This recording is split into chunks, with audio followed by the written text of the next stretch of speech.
নমস্কার বন্ধুরা, আশা করি আপনারা সবাই ভালো আছেন।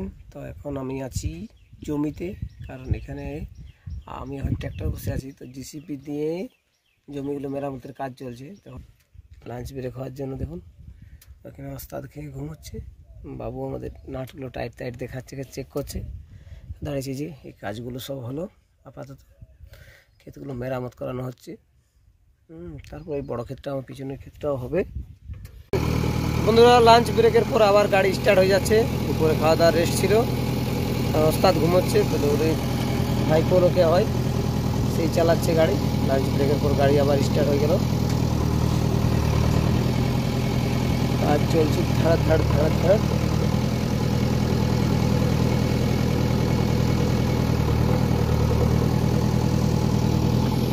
বাকেটে করে মাটি কাটছে, মাটিগুলো কাটা হবে, তারপরে বকেট বলে এটাকে, বকেটে করে মাটিটা ফেলে লেবেলিং করে দেবে।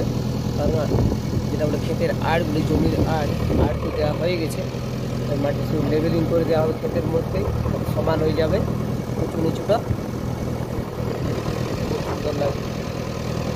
একটা করে দিলাম, দুটো দুটো ছোটো ছোটো ক্ষেত ছিল আগে, এখানে একটা ছোটো ক্ষেত ছিল একদম ডগে, একদম ছোট্ট। তারপরে ছিল একটা লম্বা লম্বা দুটো, সেটাকে ওটা গত বছর কেটে ট্র্যাক্টরের থ্রুতে মিশিয়ে দিয়েছি, কিন্তু উঁচুর এই দুটো ক্ষেতকে একটা করে দিলাম। আর এটারও কাজ হবে, পিছনেটা কুলগুলো উঁচু হয়ে আছে, যেগুলো ধানগুলো আমাদের মরে যায় প্রত্যেক বছর।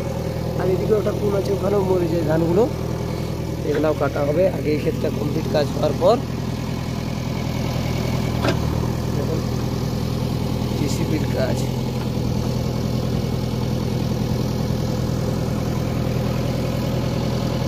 এখন ট্র্যাক্টরে বসে আছি, আমাদের ট্র্যাক্টরটা নিয়ে এসেছি যদি কোনো দরকার পড়ে। আর যে পিছনে ক্ষেত আছে, ক্ষেত্রে এখন আছি আমি ট্র্যাক্টর নিয়ে, সেই ক্ষেত্রে আরও কাজ হবে।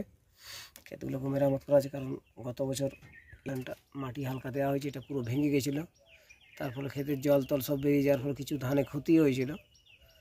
যাতে এবছর আর ক্ষতি না হয় তার জন্য জেসিবি দিয়ে পুরো একদম মেরামত করা চলছে। ভিডিওটা ভালো লেগে থাকলে লাইক করবেন, চ্যানেল সাবস্ক্রাইব করবেন, আর সবাই ভালোভাবে থাকবেন। Thank you.